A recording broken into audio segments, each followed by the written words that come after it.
Hi everyone, I'm Lynn Cremando for YogaUOnline, and I'm here today with Dr. Staffan Elgelid, who's a physical therapist, certified Feldenkrais practitioner, and a yoga therapist.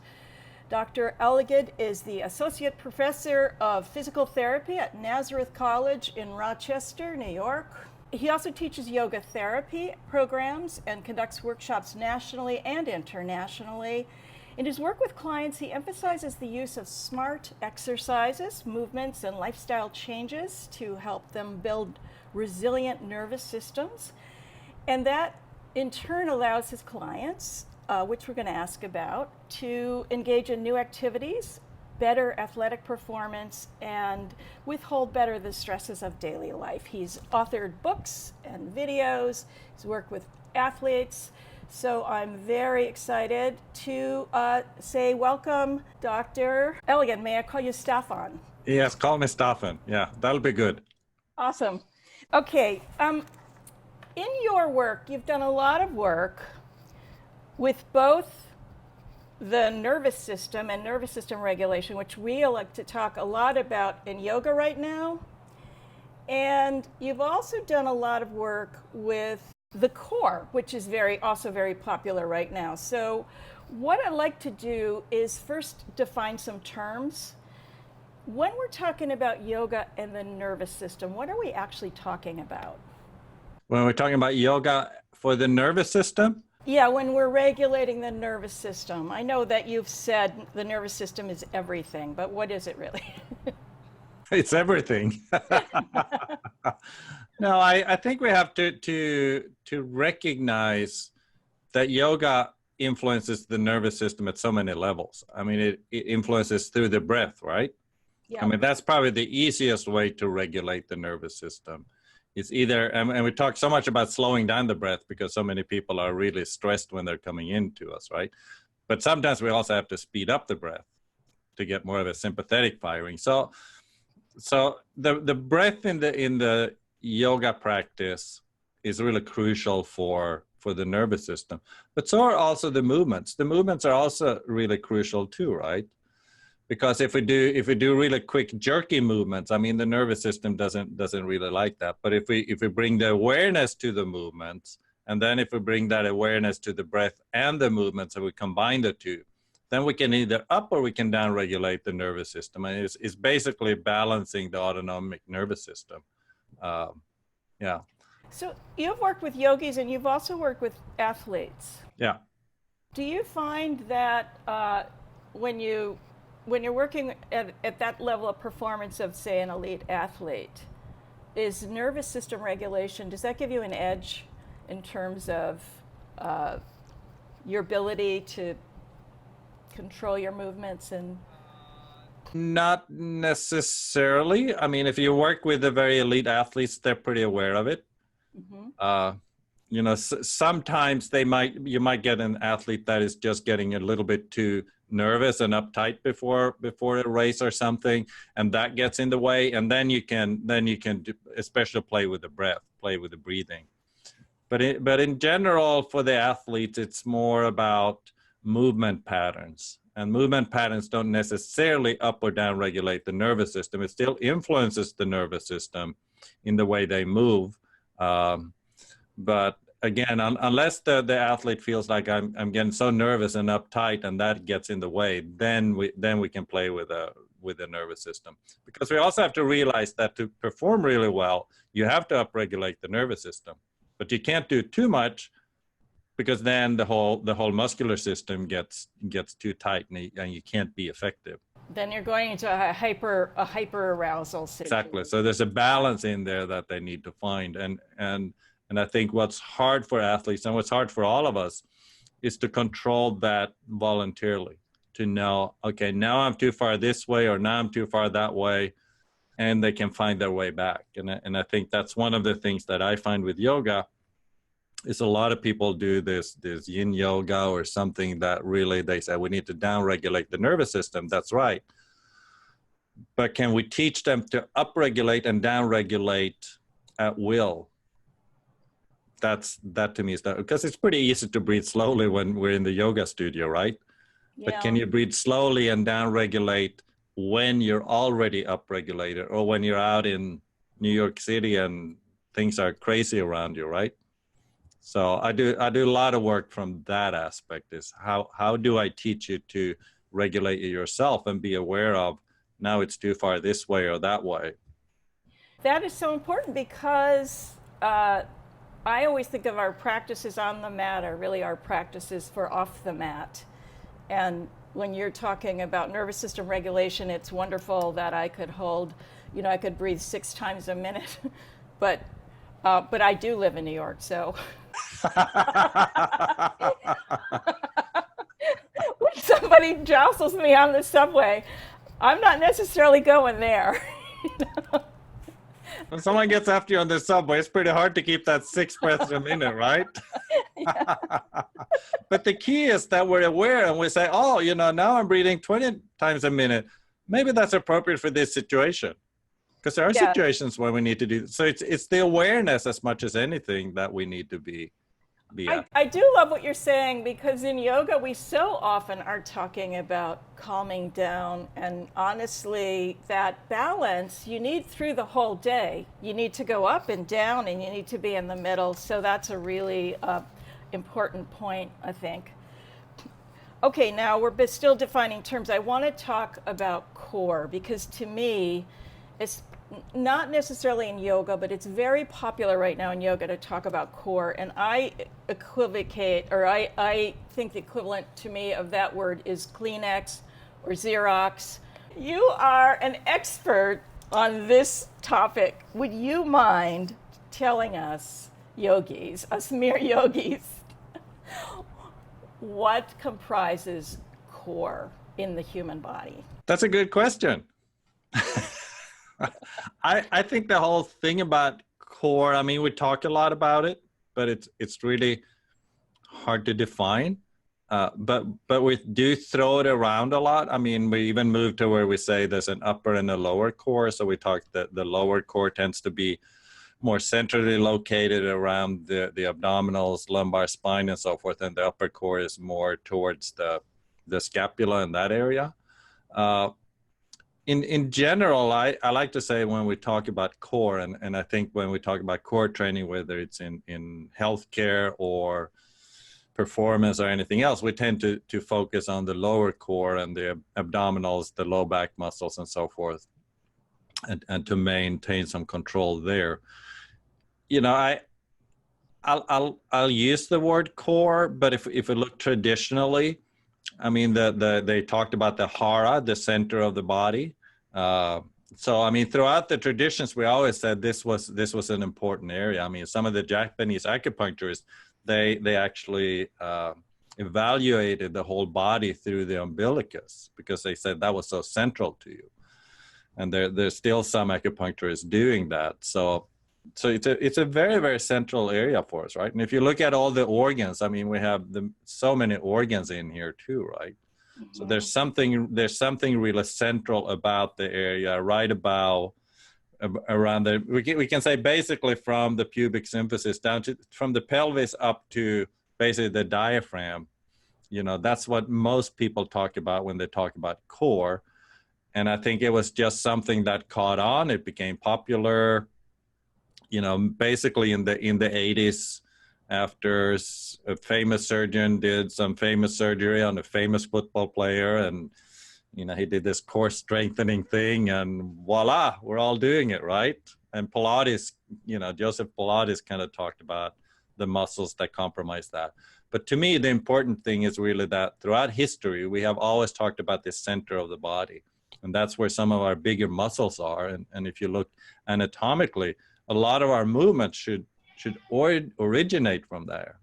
Also, our breathing, if we breathe correct, whatever correctly is correctly for the context we're in, there's a movement in the pelvic floor as well as the diaphragm that really massages all the organs that are in between there, and that's also part of the core. So it's just a terminology that we started for the center of the body, and then we made it really complex and really tricky, and we became specialists in it. I feel like when that happens, what you're talking about, when the word almost doesn't mean anything anymore, then it gets misused. Yeah. How should yogis talk about core? Do they need to talk about core? What a good question. What a good question. I think that for yogis, I think they need to have an awareness, and they need to be able to observe other people's movement and their own movements and say, does it look like your movements tend to originate from the center of your body? And it's not that all movement should, I mean, we should learn to originate the movement from almost anywhere. But if I want a strong movement, do I get a sense that the center of my body is involved? I mean, either I can initiate it from there, or if I initiate a movement from the ground, from my feet, then it has to go up through the skeleton, but it has to go through the center of my body to reach my arms. And if the center of the body is not engaged, but still flexible enough to transfer that force, then I'm not efficient. So whether I originate the movement from there or the movement goes through there, I have to be able to be efficient and flexible and adaptable in that area to do that. And if you watch some people when they do yoga, I mean, it's like the center of the body is like, it's nowhere to be found. So I think a lot of it is, you know, can you bring the awareness to, if you're a teacher or if you practice your own yoga, can you bring the awareness to the center of yourself? And then some people will also say, you know, that's really centers yourself too, right? Which is important for yoga too. If you bring the awareness into the center, you center yourself too. And again, it's something that traditionally we've always done. I mean, it's always been done. Another little bugaboo of mine personally is when people think they can isolate muscles. And so when you're doing core-centric work, how much of your body is... I'm asking you a leading question, but I want you to talk about how, when you're working from the core, that's going to resonate, right, through the whole body? Absolutely. Yeah. And the fallacy that, you know, thanks to Joseph Pilates, we all got nuts about the transverse abdominis, right? Yep. Like, oh, it's the corset muscle that you can't isolate that. I know. I mean, and the thing is, and I could bring up examples from healthcare too in that aspect. We think we isolate muscles. First of all, the brain doesn't think in muscles. The brain thinks in movement patterns. It's like you don't have a biceps in your brain, right? Right. So the whole idea that we can isolate certain muscles is like, it's a crazy idea. It's a very simplistic and very nice idea, but it has nothing to do with reality. What I think that someone like Joseph Pilates, for example, did was, there are certain muscles that we overwork that are not built for the kind of work that we want to do. And I think that by focusing on other muscles, either trying to activate a little bit more in certain areas or deactivate certain areas, we get a more efficient movement. But the thought that we have that we isolate muscles is no. But people misuse themselves. They might use muscles that are, if I look at the spine, for example, that they use the big muscles that might span 10 or 15 vertebrae. Well, that's not very specific work, right?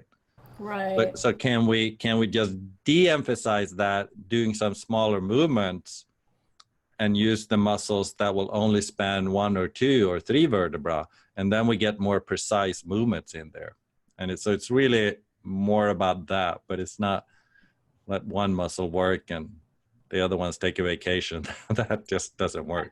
That idea of the smaller segmental work is lost a lot when you're just looking in the gross picture and very important, but it's also in a number of ways what you've just said is it in kind of a weird way why yoga and core work are a perfect combination. Because in yoga, what we ought to be doing is looking for those smaller connections and for the, you know, the subtle cues and all of that stuff. Yeah, and I think you're right when you talk about subtle cues. You know, I think that's important. And you know, the reality is too, I mean, I'm a guy. I mean, I don't like working on small muscles that no one can see, right? I mean, it's an ego thing. We don't even work much on the back. We work more on the pec because that's what people see, or your six pack, right? I mean, that's just the culture that we're in. So Yeah. there's been a focus on more how you look than how efficient you are with your movements. And I think one of the things that is hard then when this person comes in who doesn't have really good control, who uses the longer muscles more than anything else into a yoga class, because they will do all the movements using those muscles because that's their habitual way. They're so good and efficient at using those muscles that that's what they keep doing. And then the question for the yoga teacher, a good yoga teacher will look at that, and then they will give some ideas about how can we do this in a different way here. But that's also hard for the yoga teachers because as a yoga teacher, we're used to teaching in a certain way too, right? Exactly. Well, okay, so that I would call that the samskaras, right? The patterns, the habitual patterns. Okay, now I'm going to go back like 17 minutes or whenever it was when I No, asked you can't go back. We don't go backwards here. We just move forward. But when I asked you about nervous system, I feel like samskaras or habits are coming. There's a big nervous system component to those, like the driver. Well, So can I you want to tell go me back what to my other original component there question. is? Because I don't think there is another component in the nervous system that drives our samskara movements and habits. So when you're breaking that habit of using the big muscles, you're actually also doing nervous system regulation or re-education. Yeah, and I'm a little hesitant to say regulation because when you talk about regulation, you're talking about up or down regulating usually. I mean, Okay, that's yeah. what people in general. If we say re-education, that's a different story. And I think that's where we're dealing with the samskaras a lot, is re-education if you look from a movement pattern aspect. And I think that's what we're dealing with. But, you know, we get, and you know, yoga teachers are not easy to teach either because they are stuck in their own way. Right. They're stuck in doing their asanas a certain way, even their sequence. If you do something out of sequence, it's like, oh my God, you know, I mean, my nervous system gets totally scrambled here, right? Right. But I think if you talk re-education instead of up or down regulation, that's a different story. And I think that is more what we do with the core work and when we work with the habits and when we look at use different muscles. And it's not that we shut down muscles, but we use them in different proportions and different timings sometimes. Okay, so that leads me to your phrase that you came up with, was smart core. Can you tell us what that is? It's a great phrase, isn't it? It sounds so smart. It sounds really smart. What is smart about the smart core technique? You know, as a physical therapist, you know, we did the core training and there are certain systems that are very clear. But what's common for all the system is basically you keep your spine in neutral. And then as a physical therapist, we scared all the patients by saying, oh, you have all these instabilities and your spine is unstable. And of course, you know, people walk around like, oh my God, I better never move my spine again because it's going to fall into pieces here. But reality is we don't do things with our spine in neutral. I mean, that's a miserable life, right? Right. So what we want is we want to be able to control the movement of the spine and the pelvis in various configurations. I should be able to do things with my spine flexed and my spine extended and my spine in neutral and my pelvis turned right and left. because that's where I live. Right. That's where I live. I don't live with spine neutral. If you try to live your life in spine neutral, it's the most miserable thing you can do, right? Yeah. Because that's not reality. Any activities of daily living, when I interact with people, when I do things, when I sit, when I bend, when I get in my car, you can't maintain spine neutral. So why are we doing all the training in spine neutral? And don't get me wrong, we need to learn to control spine neutral first, which is the basic core training.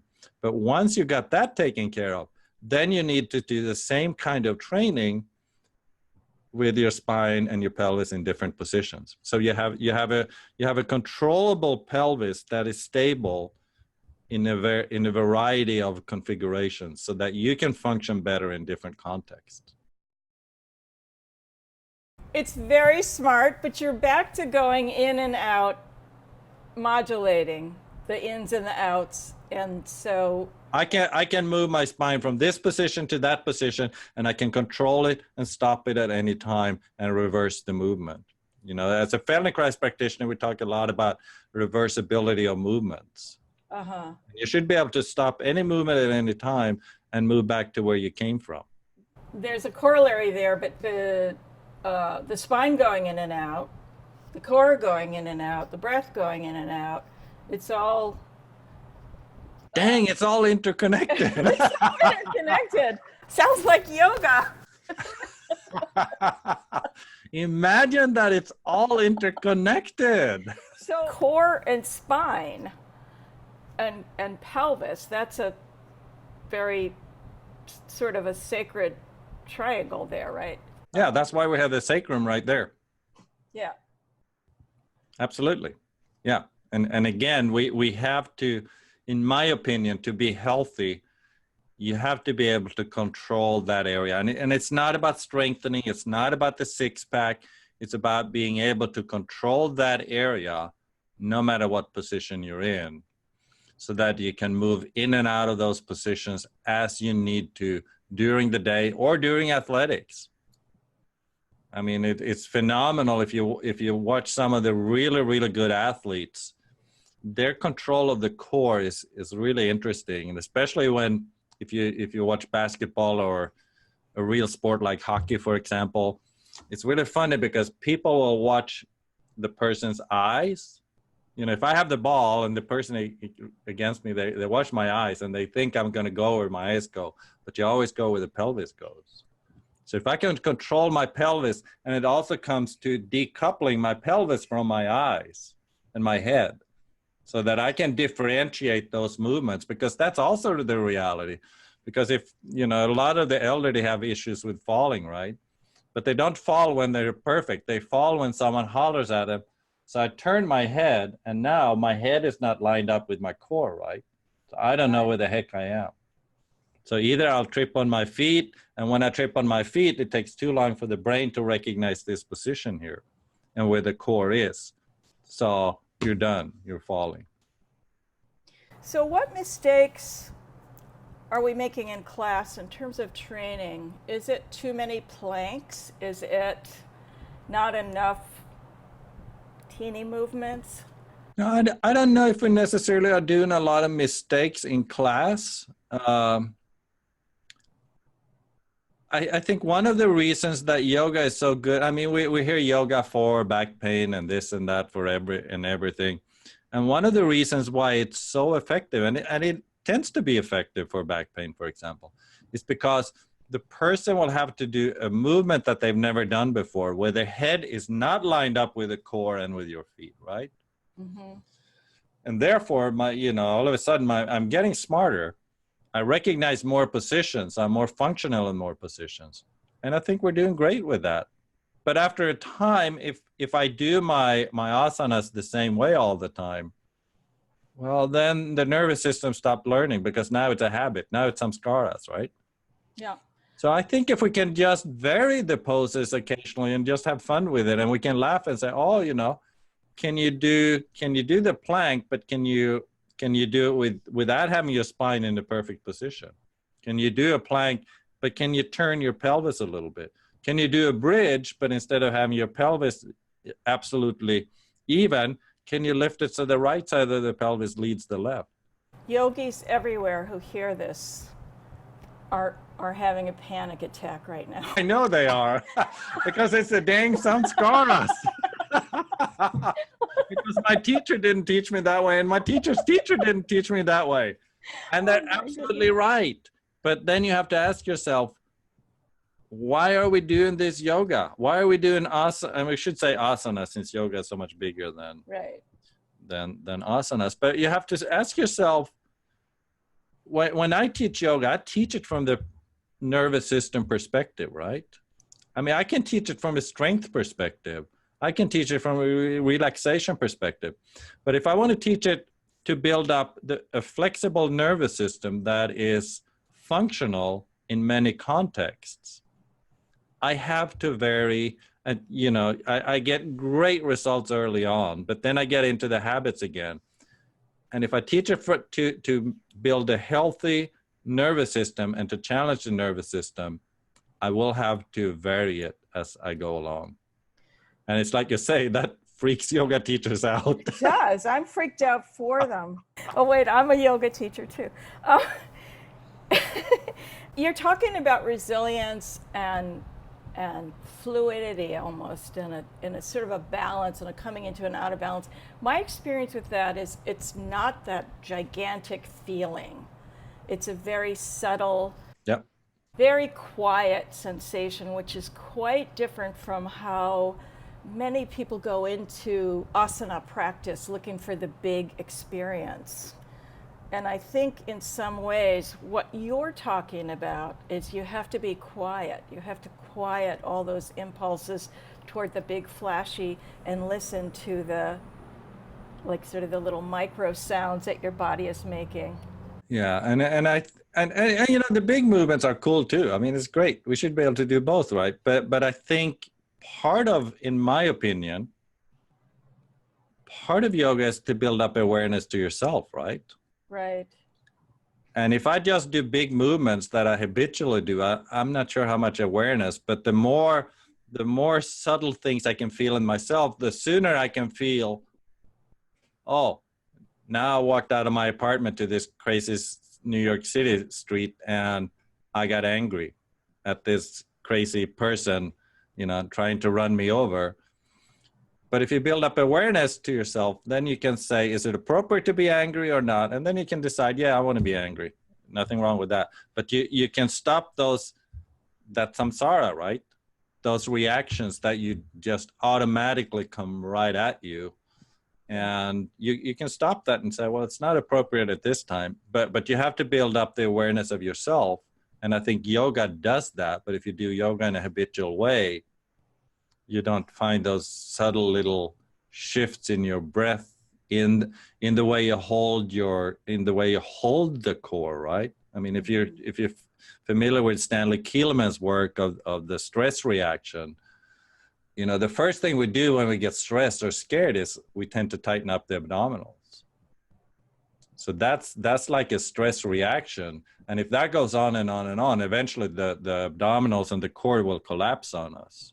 Right. But if you walk around with your abdominals, I mean, that's you know, if I get anxious or if I get scared, I tighten up my abdominals. So imagine what you have to do to walk around with a six-pack that's a little bit tight all the time. You get anxious like heck. It's like my life is miserable, but I'm looking cool on the beach. Well, and especially if you don't have the fascial structure with those striations. I've said to people, you can do 1 billion push-ups, or you can just go back and get different parents.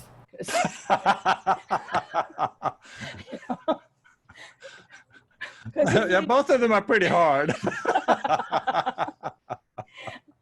Now you are going to cover a lot of this, I believe, and you're going to actually dive into a lot of this pretty deeply in this course that you're doing for YogaUOnline called Yoga for Core Integrity. It'll be, you know, we'll talk some about the regular core training, where it came from.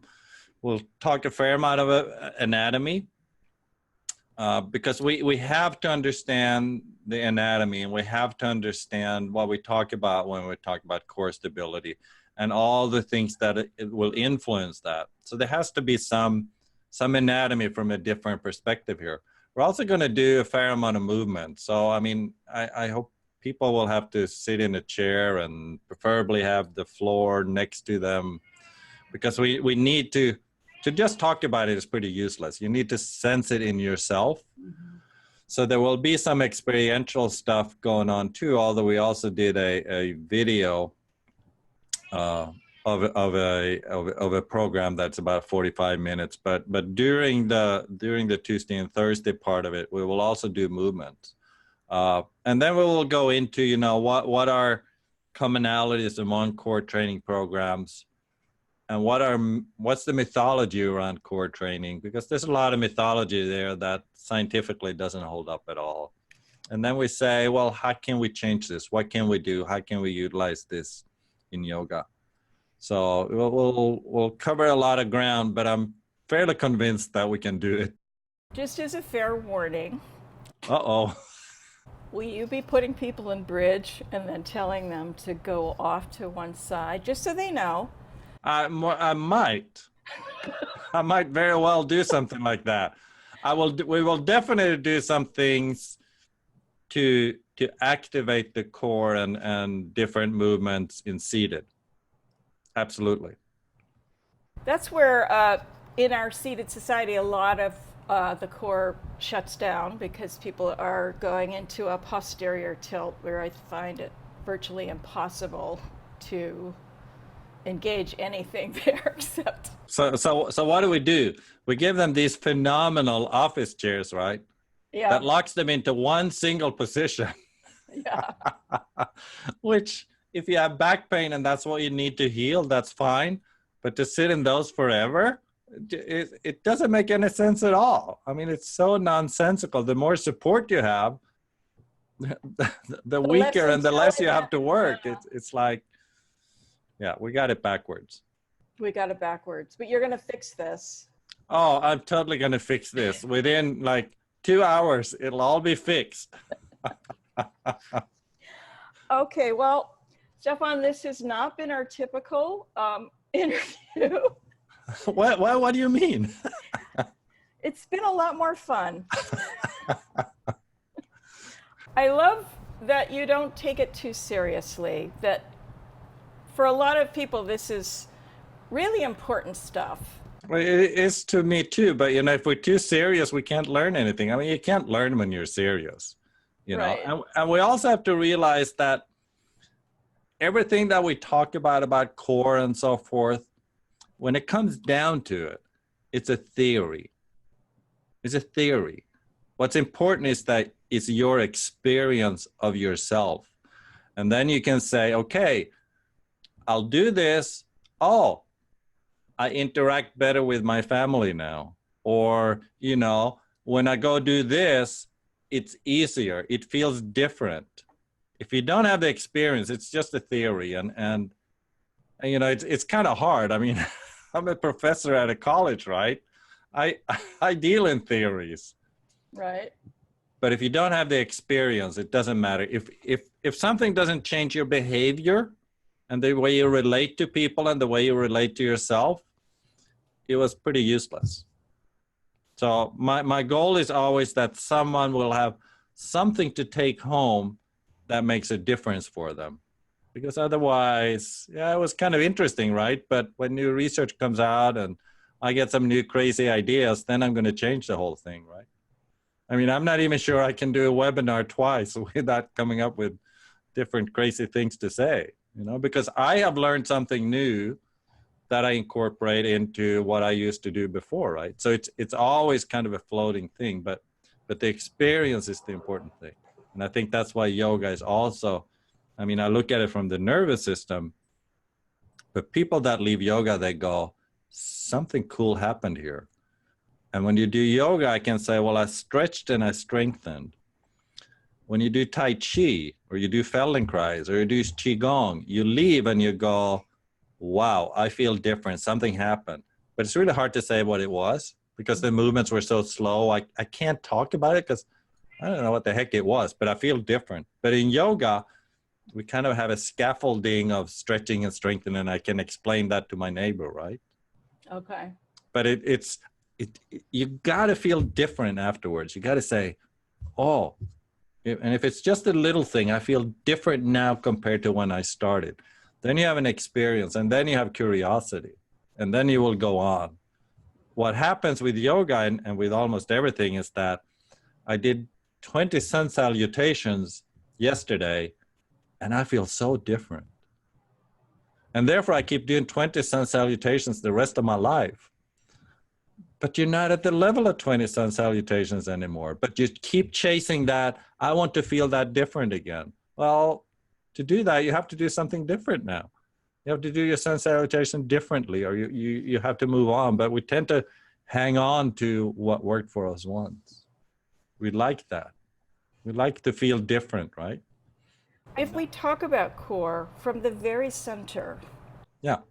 that everything you're doing, once you've hit the mat and you leave the mat and you maybe never go back to the mat, but you've had this shift of coming from that place. And from that place that is very resilient and fluid and not stuck in one position. Stefan, this has been fascinating. Thank you so much. Thank you. Looking forward to your course and to learning all about the SMART core. I will do my best. Okay. So we'll see you soon. Yep. Right here in this space. Okay. Looking forward to it. Bye-bye. Bye-bye.